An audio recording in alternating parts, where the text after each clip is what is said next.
Welcome back to the kit review. Today I've got something a little bit different. So I'm entering a giveaway for a knife on BOVUK Vehicles UK page. So basically, to get some extra entries, you have to make a video response to the video that he posted, as well as a few other steps. So I'm going to take you through the steps and I'm going to do my little thing for a video response. So firstly, go and have a look on the BOVUK Vehicles UK page and look at the video that he made explaining the 20k giveaway. Really massive congratulations to him on getting the 20k subs. So basically what you've got to do is go on that video, you've got to like, you've got to make sure you subscribe to the page, and you've got to share the video to one of your groups, not the BOVUK Vehicles UK group, either on your Facebook, your Instagram or any other live forum, to get as much people across that page as possible. You've then got to comment on the bottom of the page that I'm in. So you've got to say I'm in on the page. So that gets you one entry. To get an extra 3 entries, then you then make a video response like I am doing now. And basically what you've got to do is make a video, explain the giveaway like I just have, and then do your own little thing and follow the steps on the bottom of that video, and it'll help you upload it to their page so everyone can see your video response. So for my video response, I'm going to be going over my 2 gun builds, really basic and simple. I'm just going to show you what I've got. I'm going to strip the weapons down and just reassemble them so you can see. So that's just my sort of thing, because in the in a video it tells you if you're going to make a video response, then to do your own little thing, whatever it might be, you know, cooking, making a brew, putting up a basher, all that sort of stuff, whatever you want to do. And this is what I've chosen, just a quick, simple little video, just as my video response. So this is my Glock 17 build. As you can see, it's a Glock 17 Gen 3. I have painted obviously the slide and the green reticles, but this is my Glock 17. Really, you know, a simple little weapon system. It's obviously airsoft, before anyone says. You have seen this in previous videos. Obviously in the box you can see I've got 2 lanyards. So I've got my radar holster lanyard, and I've also got my Safari Land black lanyard as well. Alongside that I've got 2 magazines, 2 Glock magazines, one loaded, one unloaded. So now I'm going to strip the weapon system down. To do this, you need to do your normal NSPs. So cock the weapon, it is obviously unloaded, there's no magazine in there. Fire off the action, it's clear. Yeah, and then I'm going to cock it again, just so the hammer resets backwards. And then you're going to use these 2 little studs here, there and there. You're going to pull them down at the same time, and you're going to slide the top slide off forwards. So you've got top slide, and you've got the bottom receiver, okay? We are now done with the bottom receiver, that just stays as it is. As you can see in there, the hammer, that's that system there. That's what we've just reset by cocking it backwards. And you see there's the magazine well and the trigger mechanism there, okay? So that's the bottom receiver down to the side. Now to finish taking apart the top slide, you're going to take out this spring here by just squeezing it down. Take that out. You've then got the actual top receiver module there. So you push that all the way to the front and then slide it out the back there. And left over, you've got the piston mechanism for actually firing off and then pulling the rounds backwards. So that is your top cover, your top slide taken apart. You've got your barrel there, your inner barrel, outer barrel, and your chamber.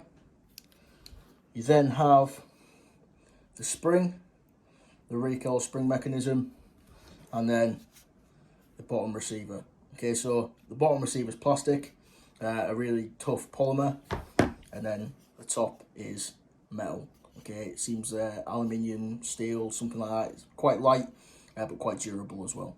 So to put it back together, all you have to do is the direct opposite of what you've just done. So you get your top slide. You're going to put the barrel and chamber back in, making sure that the mechanism's facing upwards.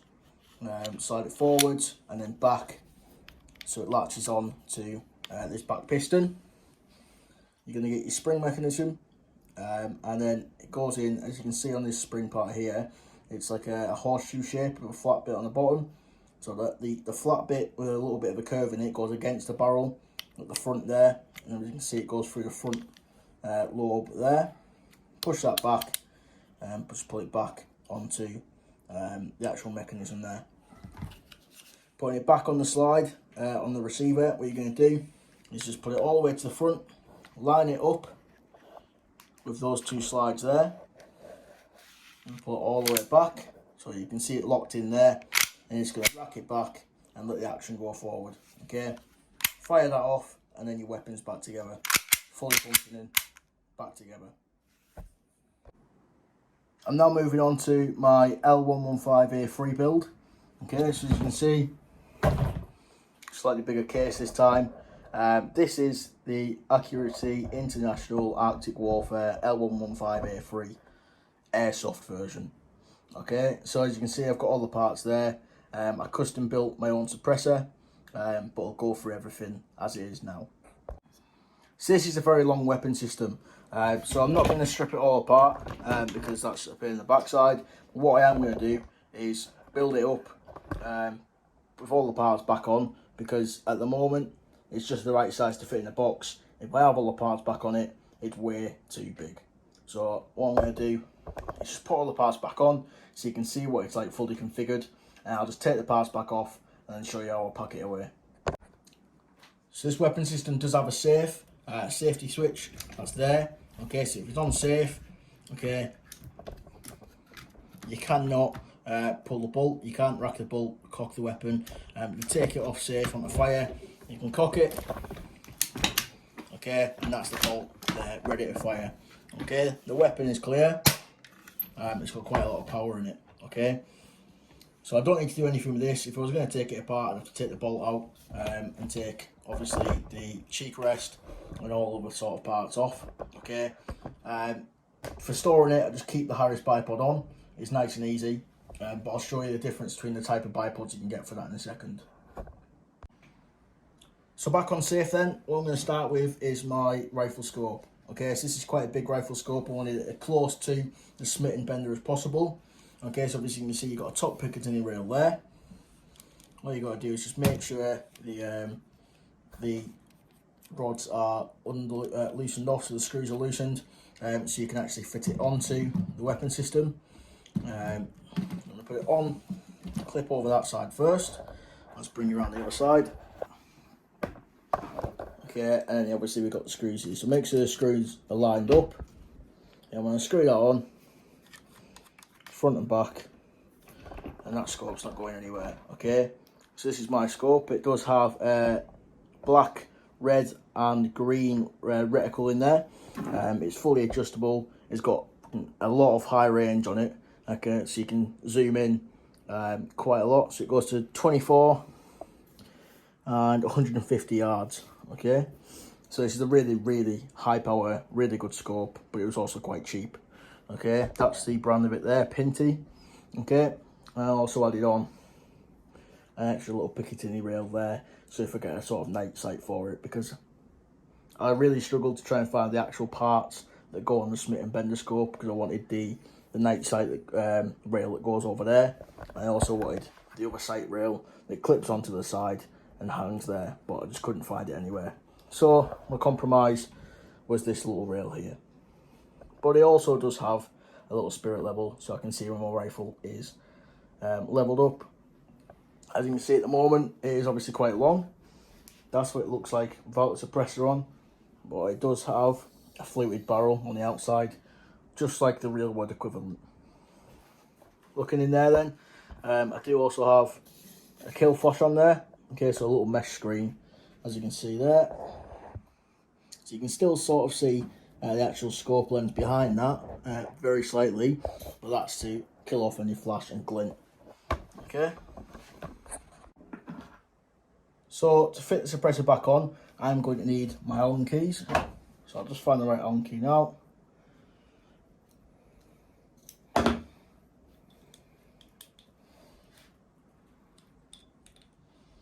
Okay, so what I'm going to do is loosen off that screw there. It's going to slide onto the barrel there, right on the end. As you can see, it's got the actual barrel block on the end. So if this wasn't here, my custom made suppressor, basically this would be the kill flash, the flash eliminator for the rifle. As you can see, it does need a little bit of help getting on there.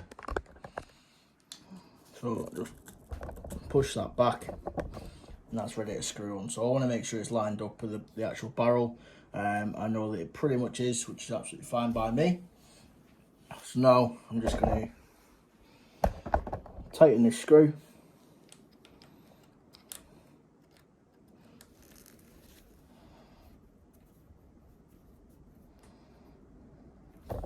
Okay, and that is the suppressor fitted.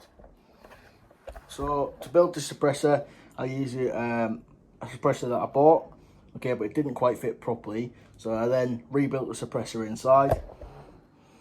As you can see, it's got quite a large exit hole, but it's got a lot of insulation and a lot of layers to this. So underneath this is the actual metal, wrap some more metal around that, and then sniper tape and the Hessian sack, which is a bit of extra camouflage on there as well. That's it. Okay, so this is the whole rifle. As you can see, I do have 2 magazines. This is the whole rifle in its entirety. Okay, so this is just a quick video obviously to show you my 2 weapon systems at the moment. I am going to hopefully be building another one soon, as soon as I can. But this is just my quick 2 videos so far. So for getting it ready to store, I'm exactly just going to do what I just did to put it all back on, just to take it back off again. So really quickly, undo that screw to loosen up the suppressor. Take that suppressor off, and then move down to the rifle scope, undo those screws there. 1 and 2. Pull out little Picatinny bits. That one doesn't want to come off. Okay, take the rifle scope off, and then just to make sure I can pack it away, I'm just going to put that bipod down as well. So fold the bipod away, and that is the rifle ready for storage. So I do have a particular way in which I store the weapon. So the rifle goes in, laying top barrel side along the crease. Okay, and obviously that fills literally the whole case. So you can see why I can't have the suppressor and the scope on there. Then coming down to this end, I put on 2 magazines. In that gap there, I put my suppressor, and then along the bottom there, magazines go that way, along the bottom goes my rifle scope. Okay, so that is my rifle packed away, ready for storage or travelling. So I hope you did enjoy the video. Okay, that was my video response to Bug Out Vehicles UK giveaway. A link will be in the description to that video, so please go and check it out. Get involved in the giveaway and go and check out all the videos. It's absolutely incredible. It's one of my favourite pages on YouTube for normal sort of civvy, bushcraft, but most of them are ex-forces. So get yourself over there, go and check out the videos, give them some support, and get your own video review, or just your normal entry in on that giveaway, and just get involved. So from me, I'll keep with you. Please just keep sharing, keep subscribing, keep commenting. I love the comments. We're just helping people through. Go and check out my Instagram. I have put a few hints and tips on there, a few helpful items. So just give me a DM on there if you want any help with anything. But for this video, that's the end. Okay, so like, share, subscribe. It all goes a long way, so thank you very much. Just help me build my video, build my channel, and I'll be getting more regular updates. So thank you very much, and see you later.